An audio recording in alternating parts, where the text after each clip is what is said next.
Good afternoon. This is Miss Betty, and I am cooking on Fun Rich today.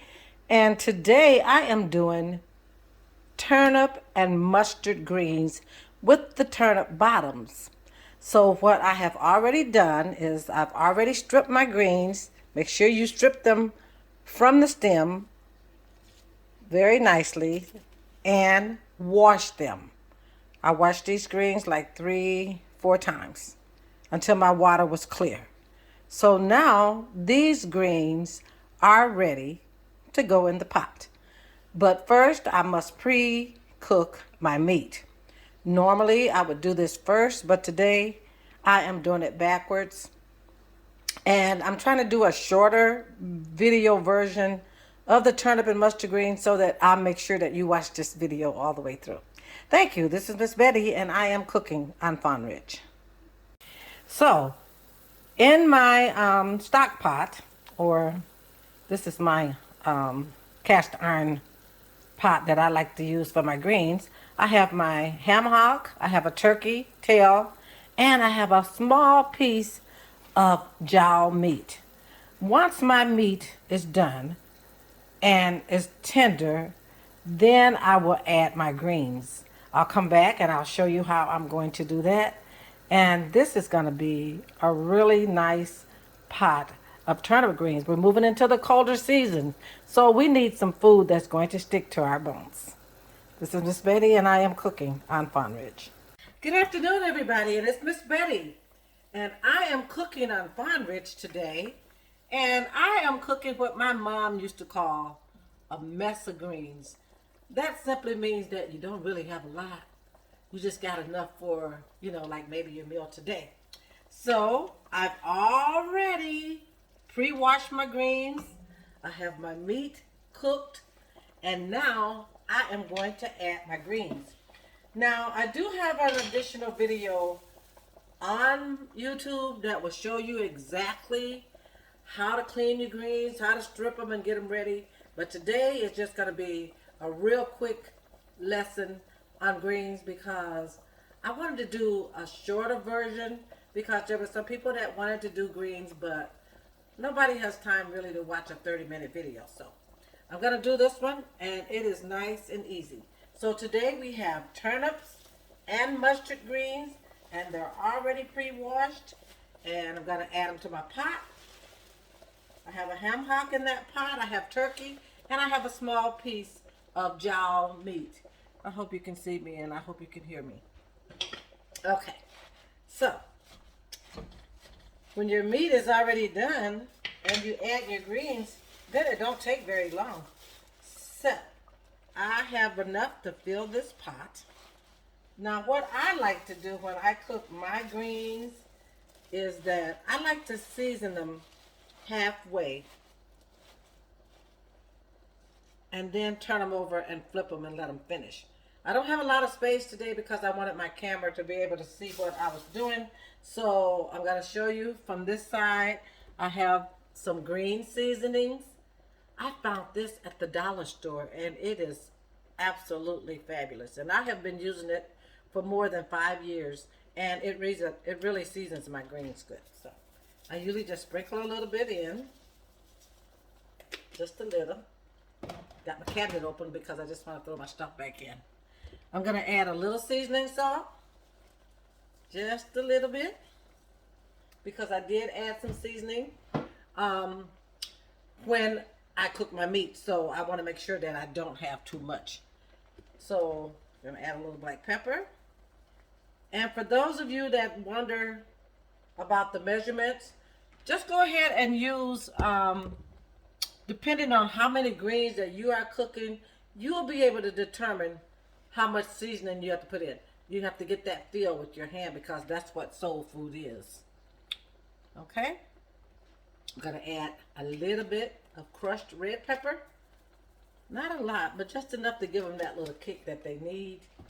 And then I have my pepper sauce, is what I call it, that I make. I buy the peppers at the store, and I cut them up in vinegar and water, and I put them in my greens. So we're going to add some of the vinegar, and we're going to add a small piece of pepper, So I usually just take me a small piece out of the jar and just cut me a small piece out so that they don't be very hot. Okay, I'm also going to add some oil. Let me go over and get it.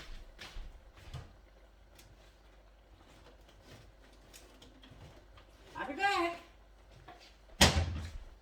I use canola oil in my greens. Today, I'm just being real country. I'm not measuring nothing.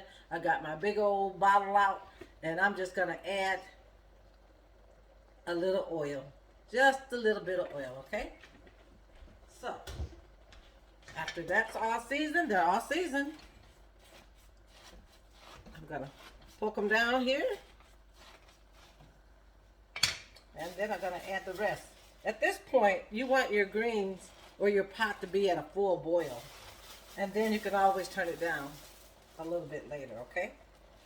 Oh, these turnips and mustards are going to be so good. I can hardly wait. I have one turnip bottom that I am going to peel and cut up and put inside. My mom used to put a turnip in her greens. And this is what, you know, they used to call their winter food, because it was cold outside and you needed food that was going to keep you warm. So today when I was grocery shopping and the greens were pretty, I just said, oh, you know what? I think I'll make some turnip and mustard greens today. Everything in the store cost so much, and these were such a good buy, and this is something that we can eat multiple times. So, see how many greens in this pot? Once your greens start cooking, they will cook down, okay? So I always tell people, when you buy your greens, you know, don't buy one bunch or two.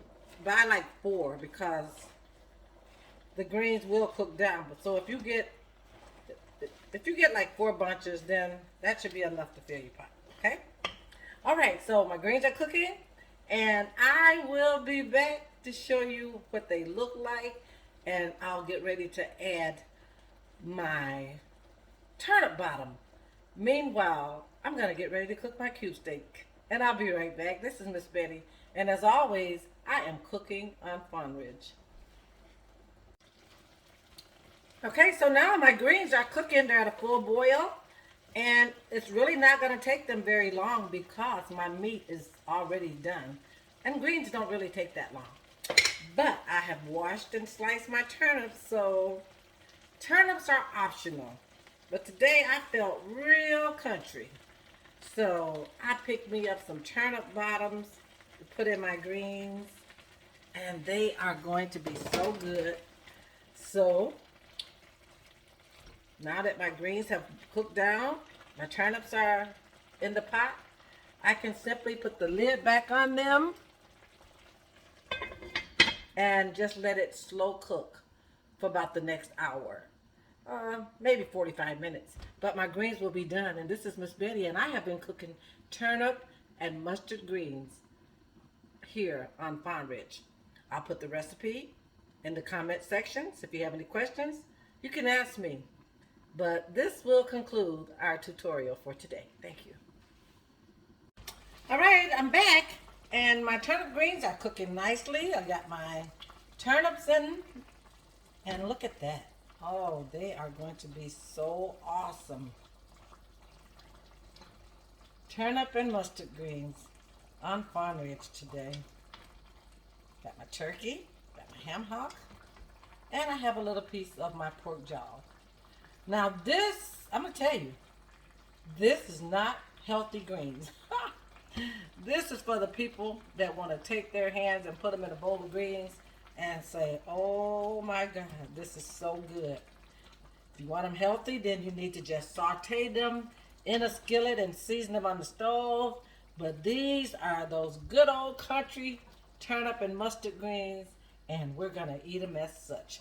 So, remember to replace negative with positive, and always try to be a blessing to somebody along the way. If there's something that you need to know about how Miss Betty cooked her turnip greens here on Fawn Ridge, as always, go into my comment section and ask me. Remember to like, share, and subscribe to my cooking channel, Cooking on Farm Ridge. I have so much fun cooking on Farm Ridge. You make it a great day.